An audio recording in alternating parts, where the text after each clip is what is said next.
to the first part of this budget's plan to protect the jobs and livelihoods of the British people through the remaining phase of this crisis. First, the furlough scheme will be extended until the end of September. For employees, there will be no change to the terms. They will continue to receive 80% of their salary for hours not worked until the scheme ends. As businesses reopen, we will ask them to contribute alongside the taxpayer to the cost of paying their employees. Nothing will change until July, when we will ask for a small contribution of just 10% and 20% in August and September. The government is proud of the furlough, one of the most generous schemes in the world, effectively protecting millions of people's jobs and incomes. Second, support for the self-employed will also continue until September, with a fourth grant covering the period February to April and a fifth and final grant from May onwards. The fourth grant will provide 3 months of support at 80% of average trading profits. For the fifth grant, people will continue to receive grants worth 3 months of average profits, with the system open for claims from late July. But as the economy reopens over the summer, it is fair to target our support towards those most affected by the pandemic. So people whose turnover has fallen by 30% or more will continue to receive the full 80% grant. People whose turnover has fallen by less than 30% will therefore have less need of taxpayer support and will receive a 30% grant. And I can also announce a major improvement in access to the self-employed scheme. When the scheme was launched, the newly self-employed couldn't qualify because they hadn't all filed the 1920 tax return. But as the tax return deadline has now passed, I can announce today that provided they filed a tax return by midnight last night, over 600,000 more people, many of whom became self-employed last year, can now claim the fourth and fifth grants. Over the course of this crisis, we will have spent £33 billion supporting the self-employed, one of the most generous programmes for self-employed people anywhere in the world. Third, we're also extending our support for the lowest paid and most vulnerable. To support low-income households, the universal credit uplift of £20 a week will continue for a further 6 months, well beyond the end of this national lockdown. We'll provide working tax credit claimants with equivalent support for the next 6 months. And because of the way that system works operationally, we will need to do so with a one-off payment of £500. And over the course of this year, as the economy begins to recover, we are shifting our resources and focus towards getting people into decent, well-paid jobs. We reaffirm our commitment to end low pay, increasing the national living wage to £8.91 from April, an annual pay rise of almost £350 for someone working full-time on the national living wage. And my right honourable friends, the Education Secretary and the Work and Pension Secretary are taking action to give people the skills they need to get jobs or get better jobs. The Restart programme, supporting over 1 million long-term unemployed people. The number of work coaches doubled. The Kickstart scheme, funding high-quality jobs for over 250,000 young people. The Prime Minister's Lifetime Skills Guarantee, giving every adult the opportunity for a fully funded Level 3 qualification. And we want businesses to hire new apprentices, so we're paying them more to do it. Today, I am doubling the incentive payments we give businesses to £3,000. That's for all new apprentice hires of any age. Alongside investing £126 million of new money to triple the number of traineeships, we're taking what works to get people into jobs and making it better. Madam Deputy Speaker, one of the hidden tragedies of lockdown has been the increase in domestic abuse. So I'm announcing today an extra £19 million on top of the £125 million we announced at the spending review for domestic violence programmes to reduce the risk of reoffending and to pilot a network of respite rooms to provide specialist support for vulnerable homeless women.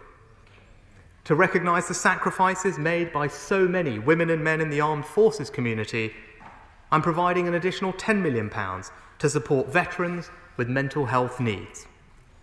And on current plans, the funding to support survivors of the thalidomide scandal runs out in 2023. They deserve better than to have constant uncertainty about the future costs of their care. So not only will I extend this funding with an initial down payment of around £40 million, I am today announcing a lifetime commitment guaranteeing funding forever. And let me thank the Thalidomide Trust and the Honourable Member for North Dorset for their leadership on this important issue. As well as supporting people's jobs, incomes, the lowest paid and most vulnerable, this budget also protects businesses. We've been providing businesses with direct cash grants through the recent restrictions. These grants come to an end in March. I can announce today that we will provide a new Restart grant in April to help businesses reopen and get going again. Non-essential retail businesses will open first, so they will receive grants of up to £6,000 per premises. Hospitality and leisure businesses, including personal care and gyms, will open later or be more impacted by restrictions when they do, so we'll give them grants of up to £18,000. That's £5 billion of new grants, on top of the £20 billion we've already provided, taking our direct total cash support to business to £25 billion. And I pay tribute to my right honourable friend, the member for Romsey and Southampton North, for highlighting the particular needs of the personal care sector. And with my right honourable friend, the Culture Secretary, we're making available £700 million to support our incredible arts, culture and sporting institutions as they reopen.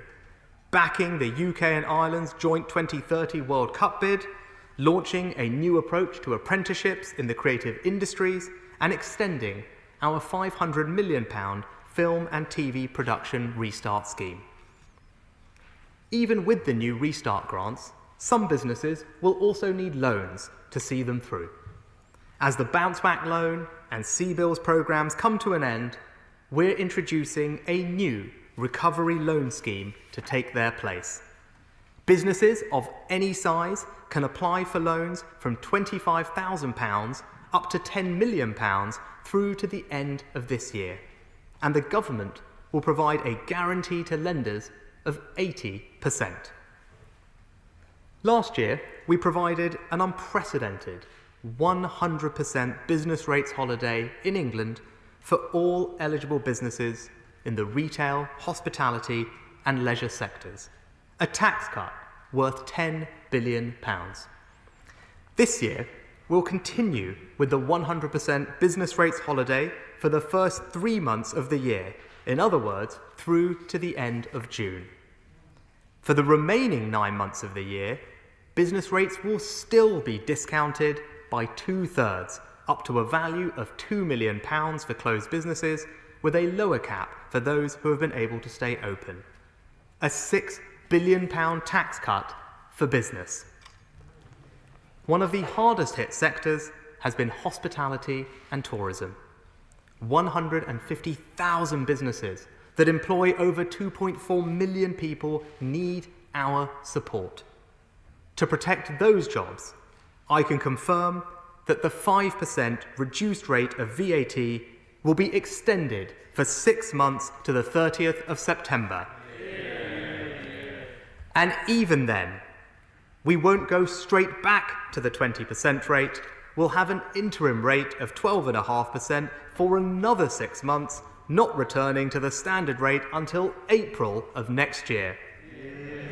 In total, we're cutting VAT next year by almost £5 billion. Madam Deputy Speaker, the housing sector supports over 500,000 jobs. The cut in stamp duty I announced last summer has helped hundreds of thousands of people buy a home and supported the economy at a critical time. But due to the sheer volume of transactions we're seeing, many new purchases won't complete in time for the end of March. So I can announce today the £500,000 nil rate ban will not end on the 31st of March, it will end on the 30th of June. Then, to smooth the transition back to normal, the nil rate band will be £250,000, double its standard level, until the end of September, and we will only return to the usual level of £125,000 from October the 1st. Even with the stamp duty cut, there is still a significant barrier to people getting on the housing ladder: the cost of a deposit. So I'm announcing today a new policy to stand behind home buyers, a mortgage guarantee. Lenders who provide mortgages to home buyers who can only afford a 5% deposit will benefit from a government guarantee on those mortgages. And I'm pleased to say that several of the country's largest lenders, including Lloyds, NatWest, Santander, Barclays and HSBC, will be offering these 95% mortgages from next month, and I know more, including Virgin Money, will follow shortly after. A policy that gives people who can't afford a big deposit the chance to buy their own home. As the Prime Minister has said, we want to turn Generation Rent into Generation Buy.